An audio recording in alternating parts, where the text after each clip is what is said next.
Thanks for coming. It's a big week, and I'll answer your questions for you. Second row right, Ben.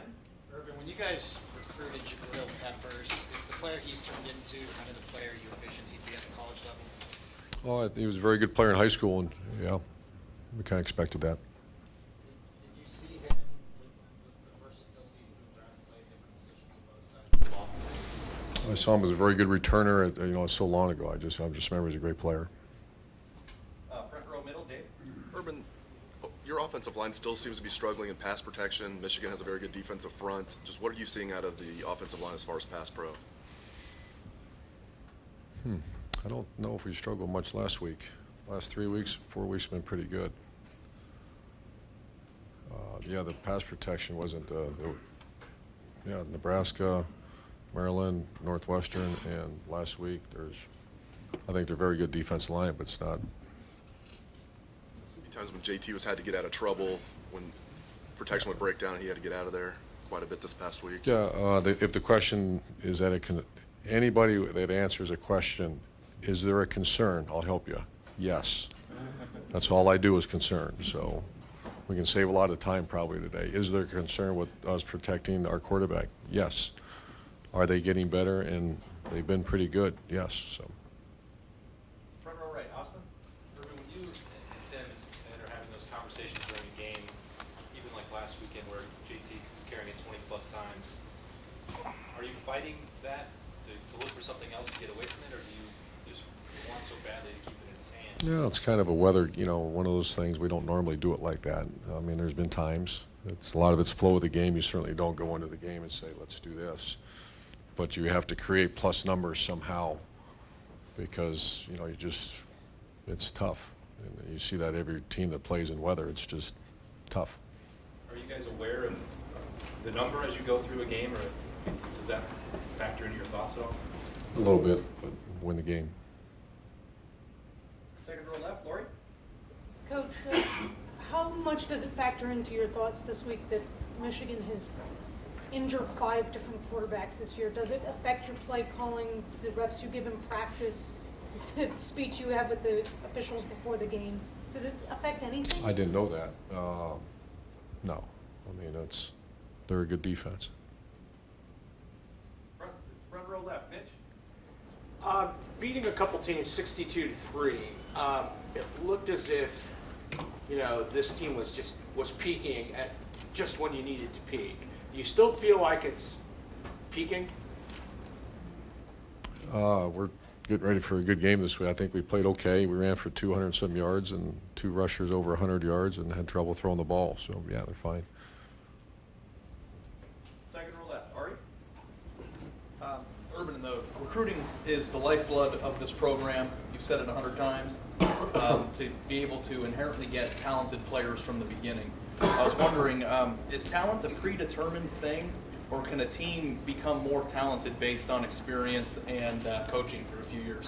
Or is talent just you're as talented as you are from the beginning? Deep question there. So is talent, can you develop talent? Does a player become more talented through coaching and experience? Hell or yeah. is it Yeah, that's called development. Yeah, sure.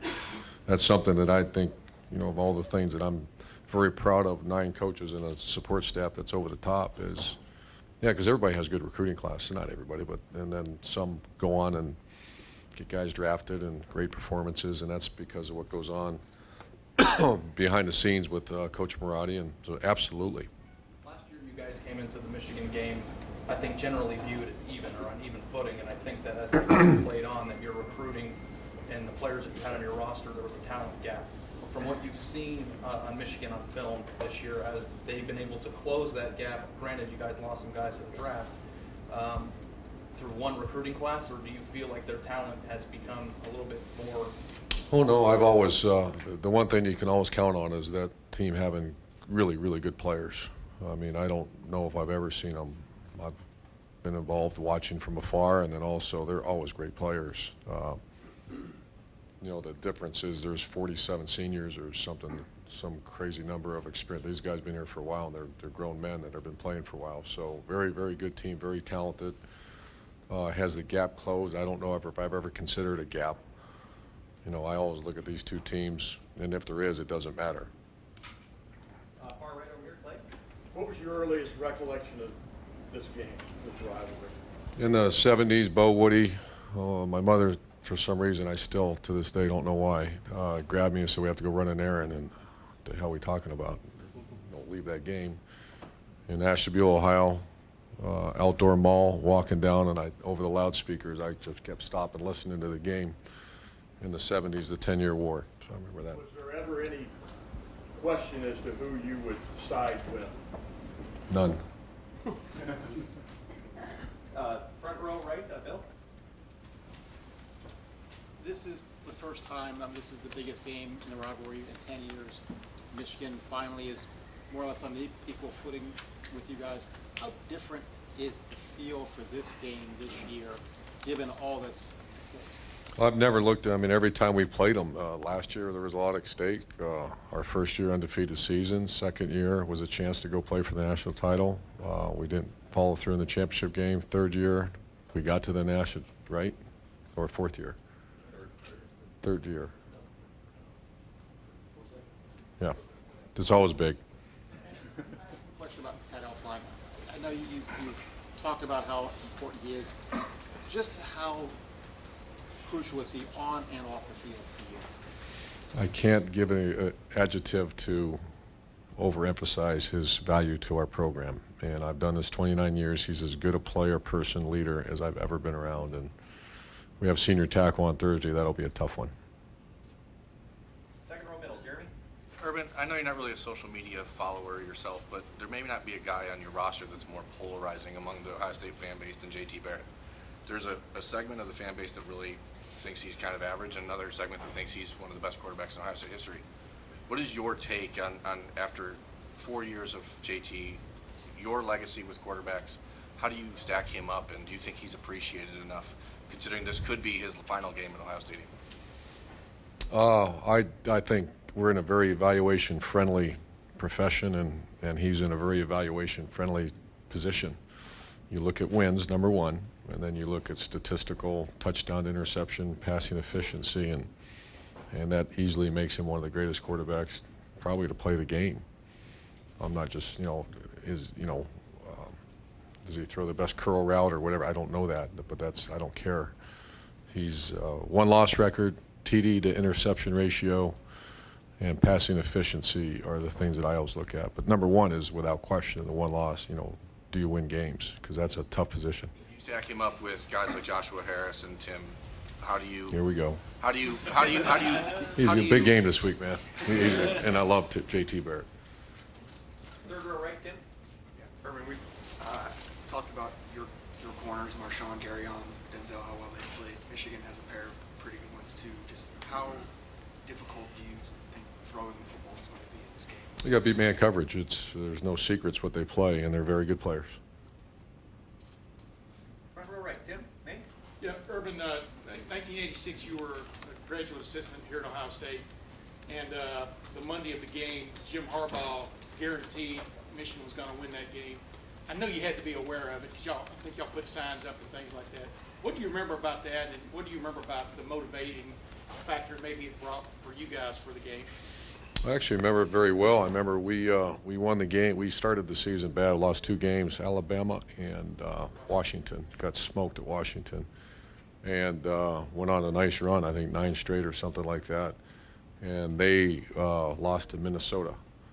And then we had the Vince Workman had a touchdown, and we missed a field goal right at the end and went to the Cotton Bowl and won that. So I remember it very well. But do you remember the reaction in the building when he made that comment?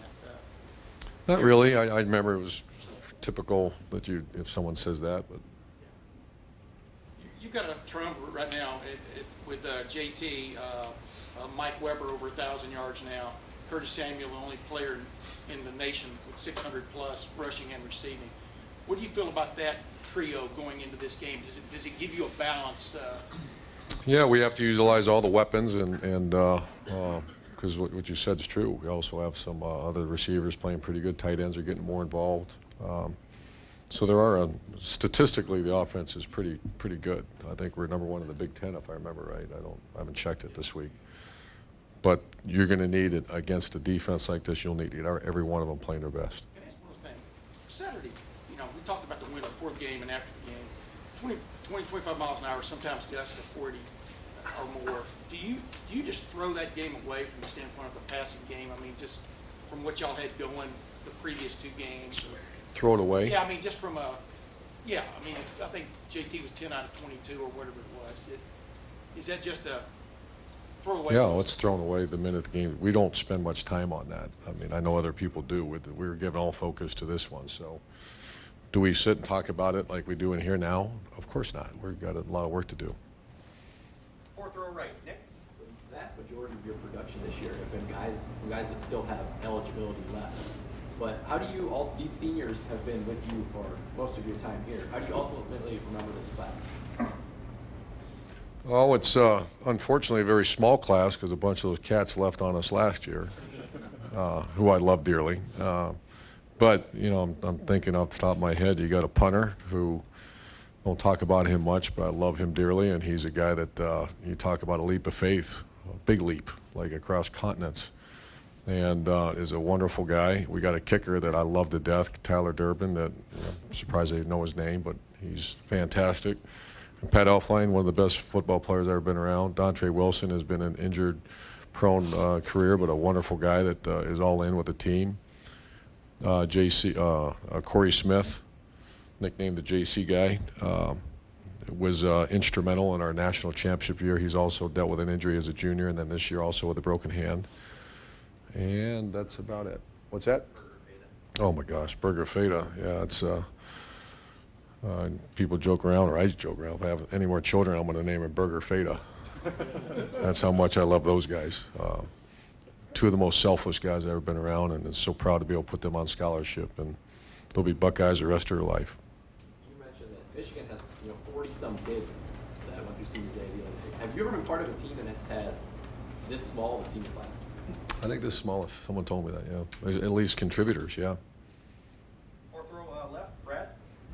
Gary Conley used to be a commit to the team up north, and we were able to pry him away. What did you see in him back then, and how much of an impact has he made on the team? Ooh, he's another one that's a brilliant player for us, and I do remember that very well. Mike Vrabel recruits that area, and it was an early commit, and we thought highly of him, maybe not to the point where, and I remember when we started, he played his tail off his senior year, and I went watching him actually practice basketball, and that's when I was like, this is a crazy athlete, and then you get to meet him and his family, and he's major impact, not just a player, but he's a great leader as well. Second row left, Doug. Or first row left, Doug. Urban, we know how good your run game was the last couple of years with Carlos and Braxton and Ezekiel. The way the run game has developed this year, where you stand now, you had the two guys over 100 with Michigan State. What have you thought of the whole thing with JT and Mike and Curtis working in there? Pretty good. I think someone told me statistically we're about where we were with Zeke. Only Zeke would carry the load more than I think. Someone told me that. But I guess I'm never, if you're looking at me and say, boy, I love where we're at, I don't ever love where we're at until February and see how it went. So, but I'm pleased. I think, once again, we'll need all three weapons to, when you face an elite defense like this, you need everything you got. And when you look earlier in the year, Mike and Curtis shared more of the carries. Like the last half of the year, Curtis obviously has been used more in the passing game, less in the run game. Was that a conscious decision? No. It just evolved that way? Is it Mike developing? No, it's also defenses are, Okay. yeah, they're forcing something. I don't want to get too detailed, but it's not by design. Okay. And then when you were away for a year from coaching, the idea of rivalry week and a rivalry game, all the things that you love about being a football coach, begin with the guys, that kind of stuff. This kind of week, going against your rival, the tradition, the history, all that stuff, like, I know you do this for a lot of reasons, but how much do you like rivalries? Because you've had such success every stop you've been at. I appreciate rivalries, probably more than most, because I just have such a, I don't know, it's just the way I've always been, and it's when I was at Notre Dame, the USC Notre Dame rivalry, to the Florida, Georgia, Florida, Tennessee, Florida, Florida State, to BYU, Utah, to Bowling Green, Toledo. I I think that came from Coach Hayes and Bo Schembechler. I just think that was the classiest. Both programs had a tremendous respect for each other. Both coaches did, and they played so damn hard. And so I just remember that. And so I have a great appreciation for rivalries. Far right here, Bill Livingston. Urban, you said a few years ago that you ran Alex Smith, I think, 25 or 26 times in the snow in the rivalry game. How much does the weather narrow the choices? Because it seems like JT carries a lot of this. Yeah, it's our style. You know, I can't speak to other people. That, you know, it depends who that guy is. I do remember we won 3-0 in a blizzard at Provo, and he ran the ball a bunch. And you know, those kind of things, ball security is a premium. You trust whoever touches that ball. You got to be very cautious, and it's the way at times do equate numbers. Far right over here, Todd. Last couple questions, folks. Urban, Darrell Royal once told me that at the end of the regular season, the media informed him that he was voted the national champions. He wasn't even aware of it. So college football is totally different this day and age with the emphasis on the national championship. I'm just curious, would you rather be in the Big Ten championship game or make it to the 14 playoff as an at-large team, knowing it gave you a week off the rest? I hope that our two tackles' ankles are completely healed for Tuesday's practice, and we're going to have our scout team get their tip sheets sometime today so they can take them home. We're looking, and we have to have a great Tuesday practice. And far left over there, last two questions. Far left over there, Chuck. When you and your mother ran that unfortunate errand, did you and she use that word then, or did you already not use that word? Wow. I can lie to you and say I never used it, but I don't remember. And Probably make a better story if I said I never used it. Let's go with that. No, that's right. And our last question, guest over there, gentlemen. Urban, back when you were here, well, before you were here, Woody would never, of course, refer to University of Michigan as University of Michigan. It was always the school up north. It spoke to a kind of primitive warfare. Has this evolved, though, socially at all, where we can be a little more fraternal, you and Jim, the mention of the rival, et cetera? I mean, is there a more sophisticated That's a great question. Here's what my memory of that rivalry, and this is where I think it's the greatest rivalry in all of sport. You're darn right it was tough, but I know very well that their two coaches never respected each other more, and that's the head coach of our rival, Bo Schembechler. And because I talked to him about it. I had great conversations with Coach Schembechler. And Woody Hayes, unfortunately, never had those great I met him a few times. He was here in '86, and we lost him, and I look back, and I wish I would have been able to sit down and talk to him about it. But I think that's the standard to what rivalries are all about. And yes, that's what I remember. They go so frickin' hard against it, but there is a mutual respect. I didn't say like, but there's a mutual respect.